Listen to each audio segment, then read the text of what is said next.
Market आज काफ़ी volatile है, उतार चढ़ाव के साथ चल रहा है। देखते हैं क्या स्थिति बनेगी इसमें। लेकिन आज का हमारा मेहमान है सर्वेंद्र श्रीवास्तव जवाब देने के लिए।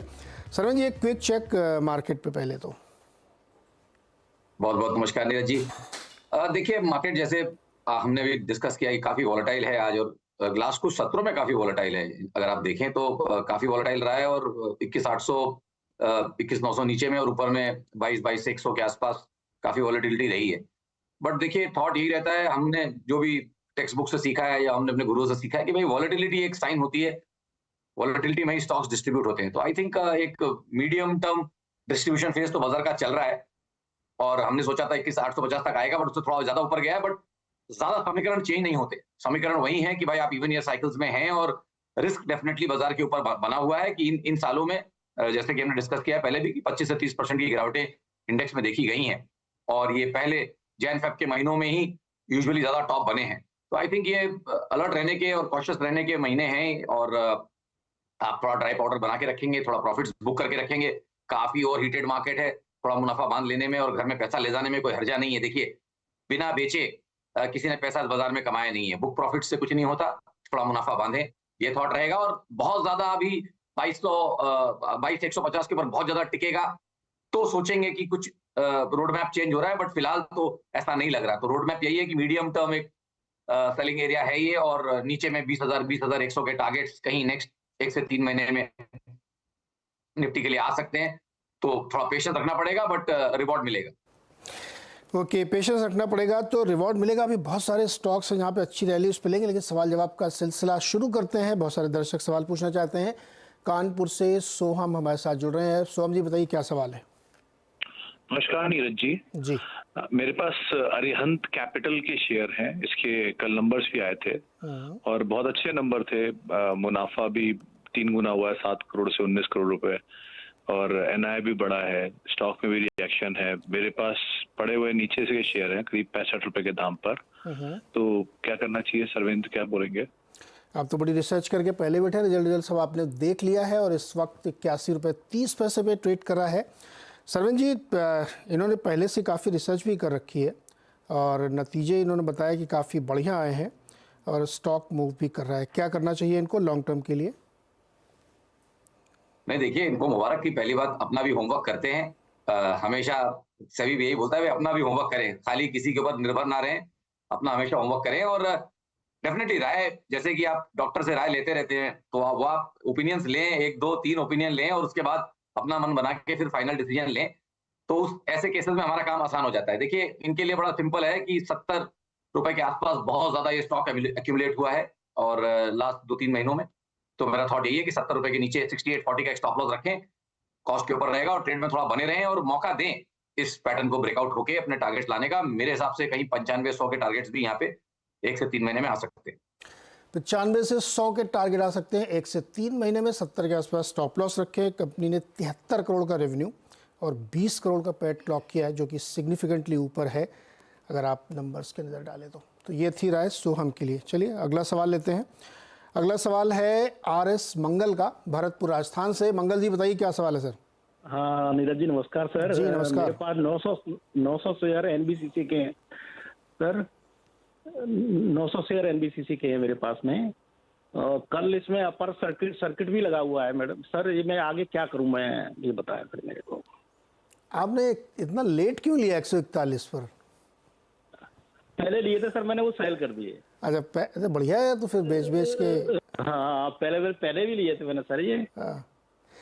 जी सर्वेंद्र जी, एनबीसीसी में एंट्री ओनली 141 पे अभी भी इनको बहुत बढ़िया प्रॉफिट हो रहा, करीब 29 रुपये पर शेयर का।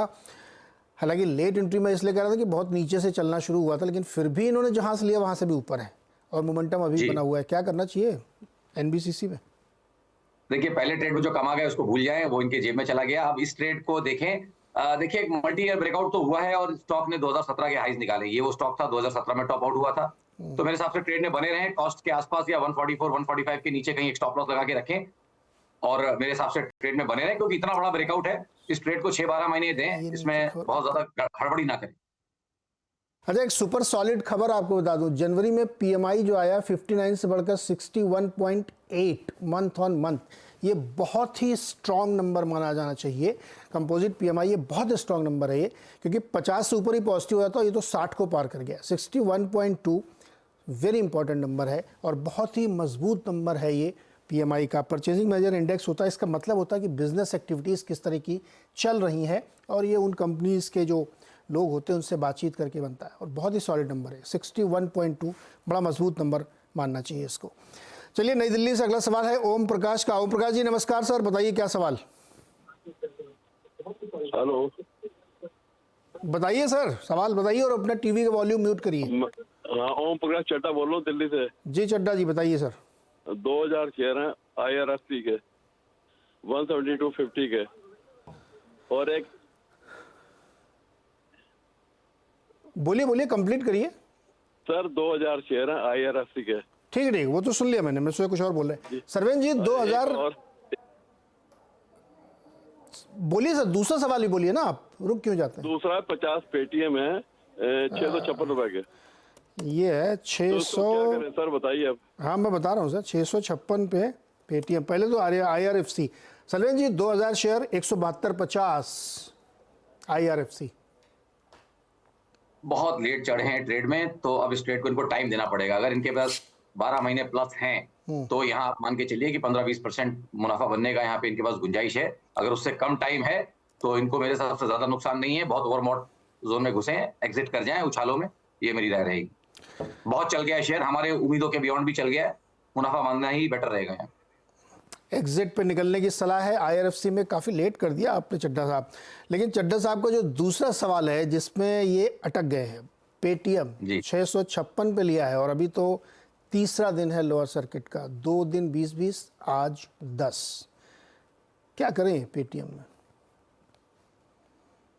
नीरज जी बड़ा मुश्किल सवाल है, और वैसे भी मैंने लास्ट टाइम भी इस पे ही कमेंट किया था कि इनमें डेटाज भी बहुत कम है, और अभी ये तो अपने ऑल टाइम लो पे चल रहा है और सर्किट लगा के जा रहा है। तो ऐसो में कुछ कॉल लेना, और माफी चाहूंगा इनसे, बट बहुत ज्यादा इनकी मदद इसमें नहीं कर पाएंगे। बट ये अपने आप में एक लोगों के लिए, दर्शकों के लिए एक एग्जाम्पल है कि भैया खराब चीज में अगर आप फंस गए तो 20-20, 10-10, 3 दिन में तकरीबन 45% पैसे आपके जा सकते हैं। ये एक रिस्क है इस सिस्टम का, इसको हमेशा कभी दिमाग से निकाले नहीं मिड कैप में काम करते वक्त।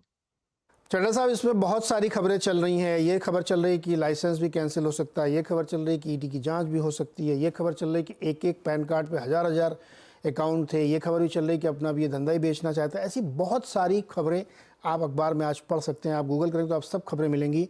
तो कोई भी पॉजिटिव खबर अभी तक इनके लिए नहीं जहाँ पे ये रुके।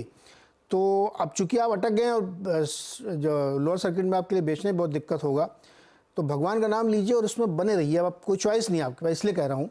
बाकी हालांकि बहुत सारे तो लोग ये कह रहे हैं कि सर्किट खुले तो पहली फुर्सत में बाहर हो जाइएगा, लेकिन अब चूंकि फंस गए हैं तो थोड़ा इंतजार करिए, देखिए ट्राई और लक क्या हो सकता है इसमें। अगला सवाल है JK शर्मा का, दिल्ली से हमारे साथ जुड़े हैं। JK शर्मा जी नमस्कार सर, बोलिए। नमस्कार सर, नमस्कार। मेरे इन्फीबीम के शेयर हैं सर मेरे पास, 22.7 की बाइंग है, और इसको हो गया 2-3 साल हो गए सर, कोविड के बाद लिया था मैंने। अभी क्या है, इसको होल्ड करें करंट लेवल पे या निकल जाए? 23,700 शेयर है आपके पास? Yes sir.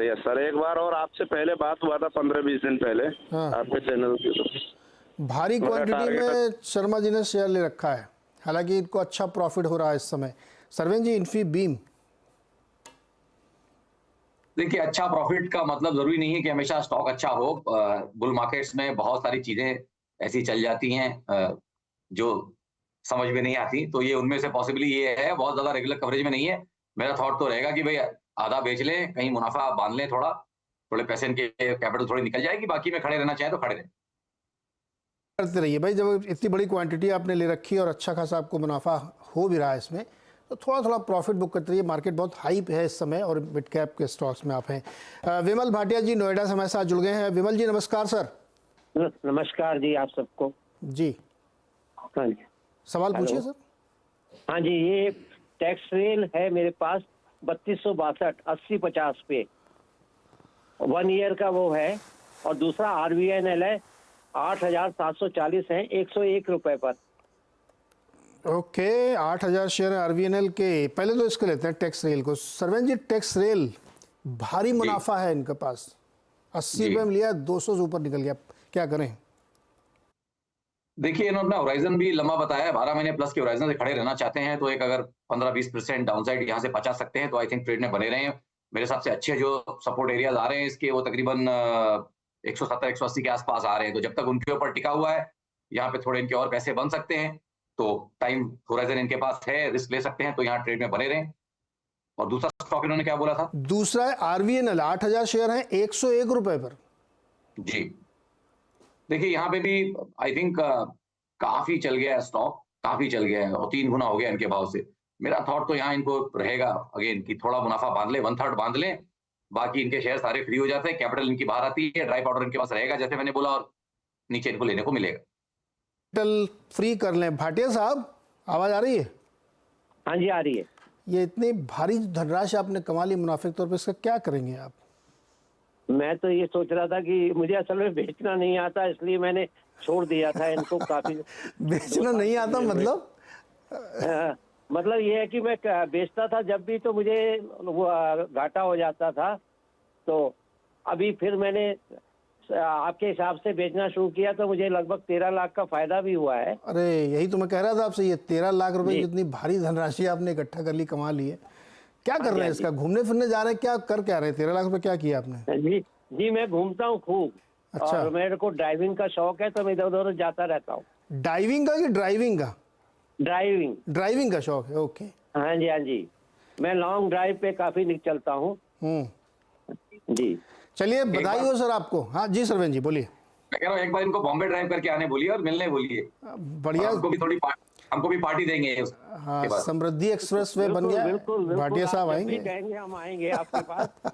जब आप उधर से आएंगे ना तो पहले सरवेन जी को ही पकड़ पाएंगे क्योंकि वो आपके रास्ते में मिलेंगे। एनीवे सर, बहुत बहुत बधाई आपको, अच्छा ट्रेड लिया आपने। अगला सवाल है अंग्रेज सिंह, चंबा हिमाचल प्रदेश से। ओके ठीक है। अंग्रेज जी। हाँ नमस्कार सर। सर नमस्कार। ये आप सर, आपका नाम अंग्रेज सिंह जी है? हाँ जी। बड़ा बढ़िया नाम है सर, ये तो मतलब जबरदस्त नाम है। नाम तो बढ़िया। बताइए क्या सवाल पूछिए सर। मेरा सवाल था, SJS मैंने खरीदे थे शेयर कुछ 667 पर। ओके, अभी तो अब ये डाउन ही मतलब वहां तक पहुंच रहा है, क्या करें इसको, रखें या बेच दें? सरवेन जी क्या करें, बेच दें क्या इसको, SJS एंटरप्राइजेस को? डेटा इसमें मेरे पास बहुत कम है, लास्ट 2.5-3 साल का 3 साल का डेटा है इसमें, बहुत ज्यादा इसमें अभी सेटअप्स बने नहीं है, बट थॉट मेरा ये है कि जो करंट मूव आया है ये मुझे ठीक ठाक लगा है, तो अगर इनके पास थोड़ा टाइम है, 1 से 3 महीना दे सकते हैं और थोड़ा करंट भाव से एक 10-12% का एक स्टॉप लॉस लगा सकते हैं, तो आई थिंक ट्रेड में बने रहें। मुझे लगता है कि कहीं 560 के नीचे अगर एक स्टॉप लॉस, 550 के नीचे एक स्टॉप लॉस बना के रखेंगे, माफ कीजिएगा, तो 549 का एक स्टॉप लॉस लगा ले, ट्रेड में बने रहें 1 से 3 महीने। 680-700 के लेवल्स आ जाएं तो उन एरियाज में डेफिनेटली थोड़ा मुनाफा बांध लें, फिलहाल बने रहें। फिलहाल SJS में बने रहिए। सरवेन जी रुकिएगा जरा, SBI के मैनेजमेंट की बातचीत सुनते हैं। तीसरी तिमाही में कंपनी के नतीजे मिले जुले रहे। इस दौरान बैंक का मुनाफा अनुमान से कहीं ज़्यादा 35% घटा, क्योंकि वन ऑफ की इनको एक प्रोविजनिंग करनी पड़ी। ब्याज से कमाई भी उम्मीद से कम रही है, 4.6% हालांकि बढ़ी है सिर्फ। और एसेट क्वालिटी 33 तिमाहियों में सबसे अच्छी रही, लेकिन लोन ग्रोथ 7 तिमाहियों में टॉप पे आ चुका है। लेकिन क्या रहा उस वन ऑफ का मतलब, और ये आगे कितना इस पर वे करेगा, इस पर बातचीत की हमारी सहयोगी ऋतु ने कंपनी के चेयरमैन दिनेश कुमार खारा जी से।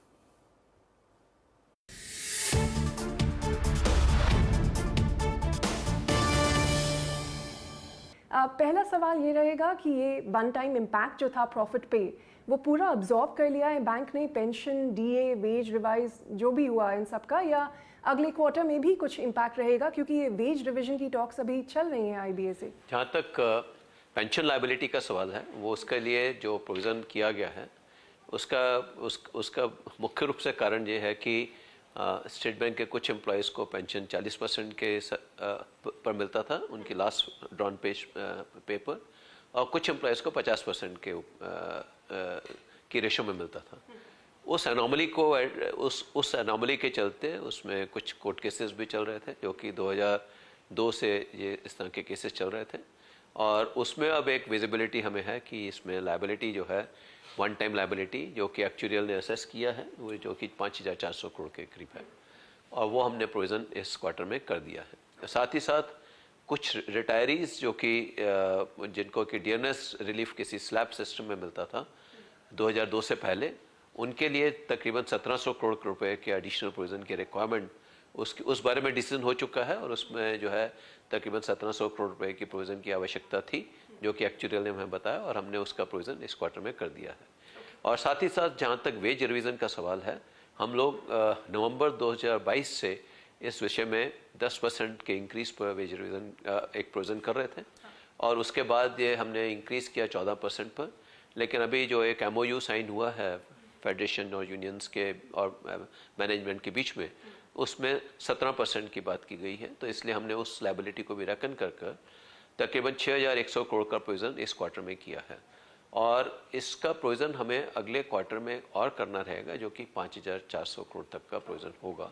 और इसके अलावा जैसा कि आप देखेंगे कि 6100 जमा 7100 तकरीबन हमने 13000 करोड़ 13 से अधिक करोड़ का हमने प्रोविज़न इस क्वार्टर में किया, और इसके मुकाबले में हमें अगले क्वार्टर में सिर्फ 5400 करोड़ का प्रोविज़न करना है, जिससे कि पूरी वेज इंक्रीज़ की लायबिलिटी और पेंशन की लायबिलिटी तो कोई और आएगी नहीं, लेकिन ये सब लायबिलिटी जो है मीट आउट हो जाएंगी। क्या आप निम बरकरार या इम्प्रूव कर सकते हैं? क्वार्टर ऑन क्वार्टर डिक्लाइन देखने को मिल रहा है, 3.22% पे आ गया। आप ये देखेंगे कि बाकी कंपटीशन के मुकाबले में ये निम का डिक्लाइन कहीं कम है, और उसका कारण यही है कि हम डिपॉजिट के ऊपर बड़े कॉस्ट कॉन्शियस हैं, और हमारी जो क्वालिटी ऑफ लेंडिंग है, हमारा ये मानना है कि अगर हमें अच्छी क्वालिटी ऑफ लेंडिंग करनी है तो हमें डिपॉजिट की कॉस्ट के ऊपर जो है पूरा चेक रखना ही आवश्यक है।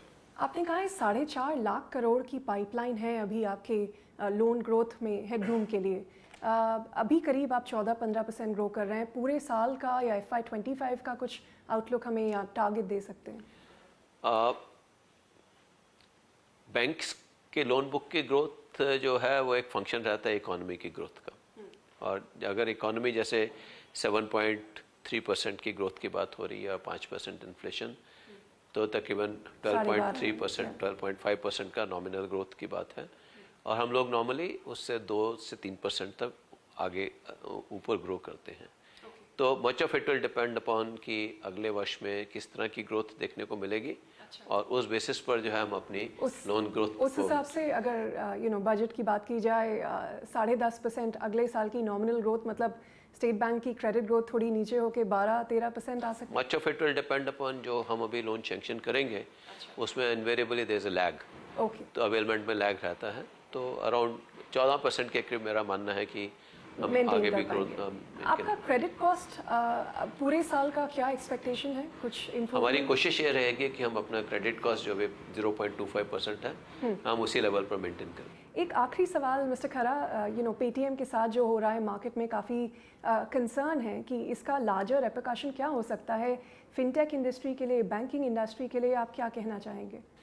मेरा ये मानना है कि फाइनेंशियल सेक्टर हमेशा ही बहुत टाइटली रेगुलेटेड सेक्टर रहा है, एंड फाइनेंशियल सेक्टर के सभी प्लेयर्स को रेगुलेटर की एक्सपेक्टेशन को रिस्पेक्टफुली देखना चाहिए और उसके ऊपर पूरा अमल करना चाहिए। और आपकी कोई कमर्शियल रिलेशनशिप पेटीएम के साथ, कोई लोन टाई अप के लिए कुछ भी नहीं है? ओके, एंड जस्ट एक फाइनल सवाल, अगर आप एक्विजिशन की बात करें, क्योंकि एसबीआई काफ़ी टाइम फाइनेंशियल एंटिटीज़ के रेस्क्यू के लिए आया है, पेटीएम पेमेंट बैंक में कुछ ऐसी आपकी कुछ भी डिस्कशन या कुछ भी माइंड में है अभी? हमें पता है ऑफ कोर्स आपका payment bank tie up already है एक। हम इसको इस तरह से देखते हैं कि हम अपने जो भी कस्टमर्स हैं उनको किसी भी तरह का डिस्कम्फर्ट ना हो, और हम उन कस्टमर्स को अपनी पूरी सुविधाएं उपलब्ध करवाने में हम सबसे आगे रहेंगे। वेल, थैंक यू मिस्टर खरा हमसे बातचीत करने के लिए। Thank you very much. Thank you Ritu.